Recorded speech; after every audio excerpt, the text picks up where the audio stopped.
Hi, I'm Ted with Everything Attachments. We're today with Nate. We're out here with a new box blade. This is just a prototype on the new shanks that we're going to be building.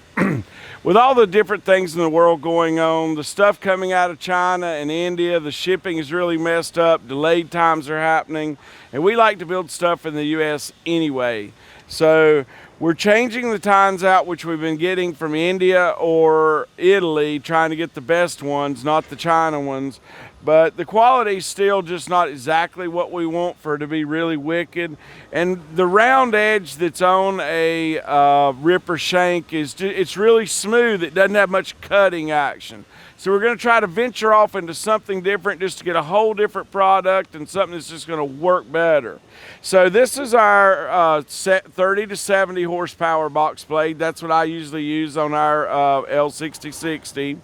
So for the compact and the 30-70, that we're going to use a single layer of 1/2 inch AR 450 hard ox. And as you get bigger, the next size, a category 1 and 2 pin, anything from there up, will get at least a 3/4 inch, and our laser will certainly cut 3/4 with no problem.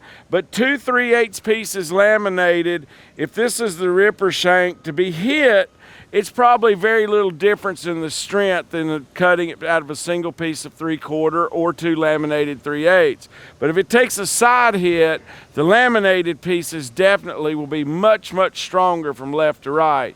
So we're gonna see where we go with that, whether we use the laminated or the solid. Most likely we'll laminate 2 pieces of 3/8 together. We think 1/2 inch is way stronger than what we were buying from China or India to start with, even though it's a little thinner. What comes as a normal ripper shank is actually a very mild, cheap metal that's drawn out and pulled and then case hardened. So it's kind of hard to bend much, it just breaks.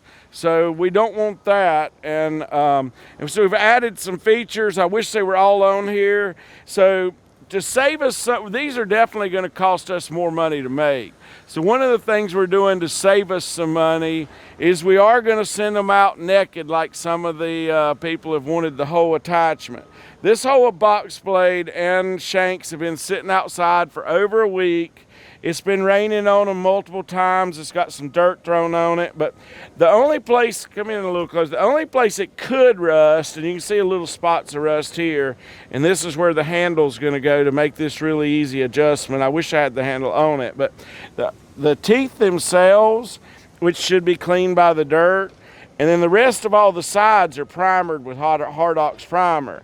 So once you get it, if you wanna paint them, you can easily pull them out, and they should be clean and just a little bit of work, and you can paint them any color you like. But just putting 75 things a day more through our paint booth is going to delay everything else. So I don't want to let something good just stop up the line here, and I don't want to make it unavailable to be able to do because it's going to stop up the line. So we're going to send the ripper shanks unpainted. Everything else that's welded to this will already be painted the color of the box blade. So we've made 4 different adjustments on it. Come on in here, Nate. We've made it, if you pretend you had a handle here on it, I know, right? So if this had a handle on it here, you're simply just gonna pull the pin out and be able to adjust it. And this handle is gonna that I don't have is gonna make it really nice. And then you just do that and you're done. Now this was our prototype, and we were trying to decide thicknesses. It's got a little bit of play in there, and we're gonna take that out. This is just one set we burned real quick, and so we may change a few more things before it's over with. But right now I'm mostly interested in just how much strength do these have. Is this gonna work? I don't really know anybody that's tried anything but a ripper shank that's come like this right here. This is your standard ripper shank.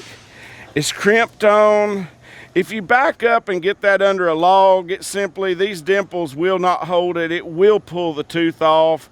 So these don't have replaceable teeth, but I think they're gonna wear so long it isn't gonna matter. And you can always put new sides, or we'll make you a piece to go on there to weld on them later if that's what we need to do. But I've seen these, before I see these properly worn out and need replacing, I usually see it either broken off right there, or the broken off and then the back side wears off and then it peels off, or simply it doesn't take but one time to be backed up against the stump and pick your box blade up and it pries that right off. So either way, in the long run, I think you're going to be a lot better off with the ones that we make.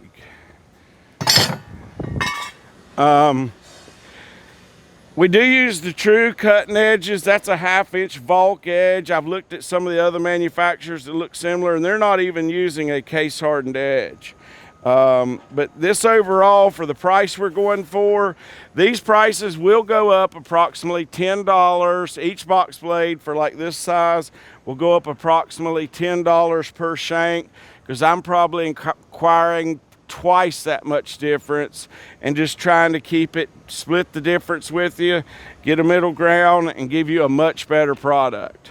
So Nate and I are going to take this out to the field. We're going to do a little ripping in the dirt. We're going to do a little turning with the rippers down, which will put extra side load on it. And then I found a place I believe has some asphalt on it at my friend's lot over here. And we're going to rip up a little of his asphalt and hope he doesn't get mad. So let's just go with Nate. All right, so this clay here's had all the silt and stuff washed off of it right through here, so it's going to be as tough as it can be. It is a little moist, so it could be worse, it could be harder. I'm going to switch her down into lower range.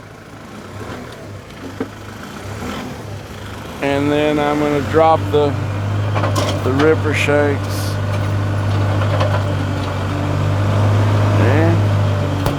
Which aren't going in the ground worth the I might have to make the top link shorter. I see deer prints over here. Now watch me not have a wrench to do this with. They're not wanting to go down at all without a tip. So we can change all that, and that's the good thing.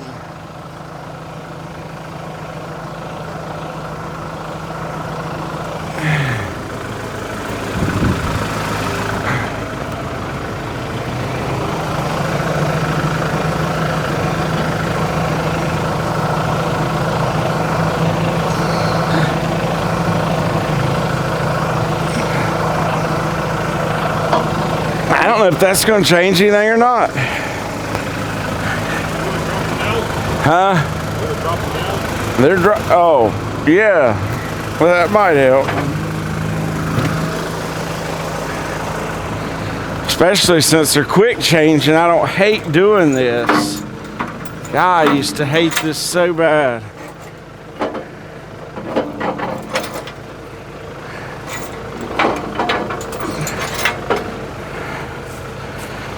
Man, this is so much better than the other way.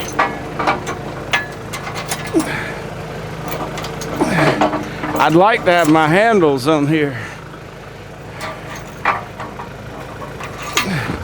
That was easy.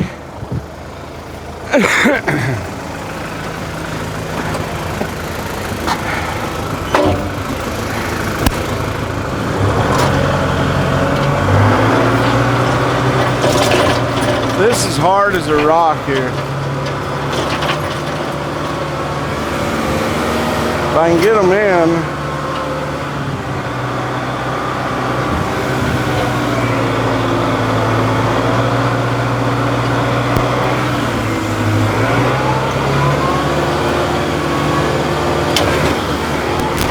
Caught something. And I see a big root. I'm gonna jerk on it a little bit, just if it's gonna damage it, we might as well do it.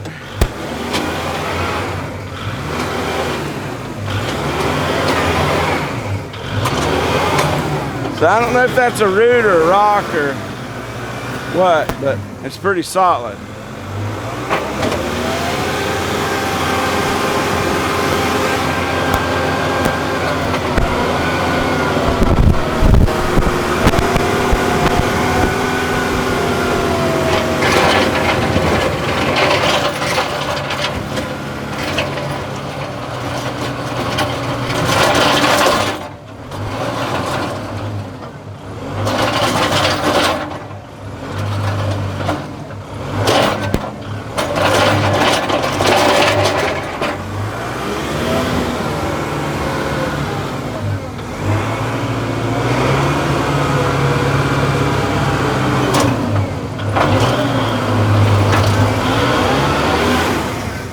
and four-wheel drive.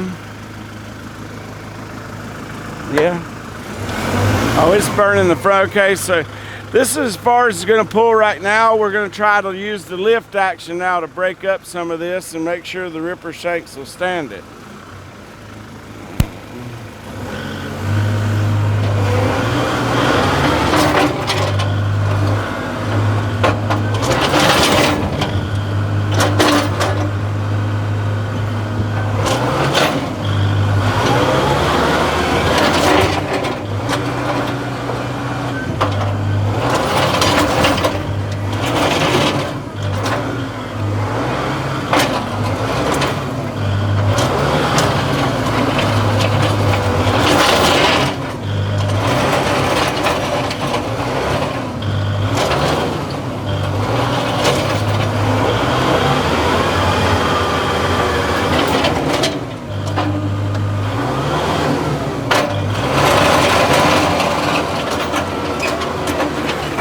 I'm not worried about pushing backwards because I know my teeth aren't going to fall off.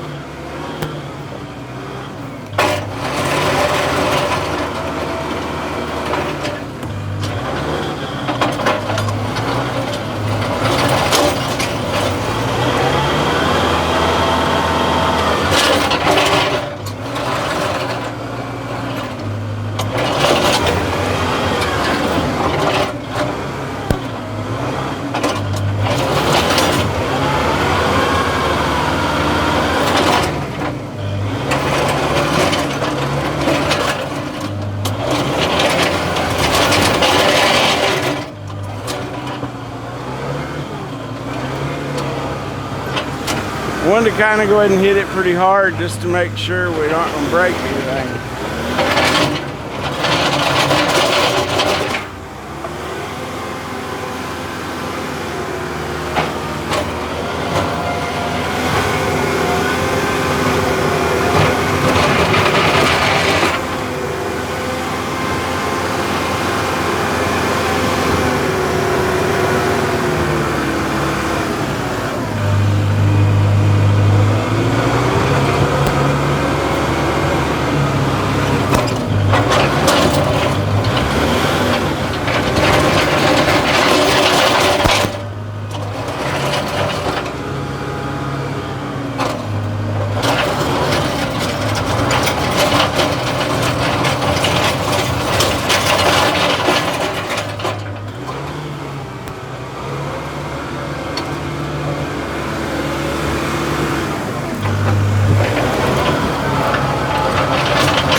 I've got the rippers all the way down, so we're really not doing anything but ripping. Maybe we'll catch something solid through here.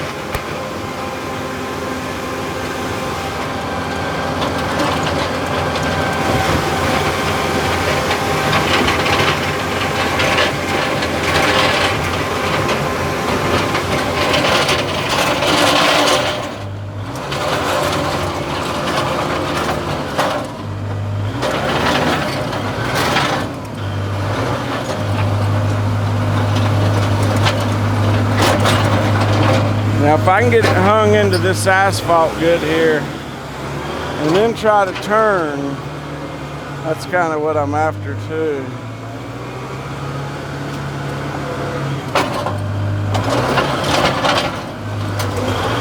Alright, now I'm going to try to turn. I'm going to use diff lock. I'm going to use everything I got. And it just pulled it up without having to lift.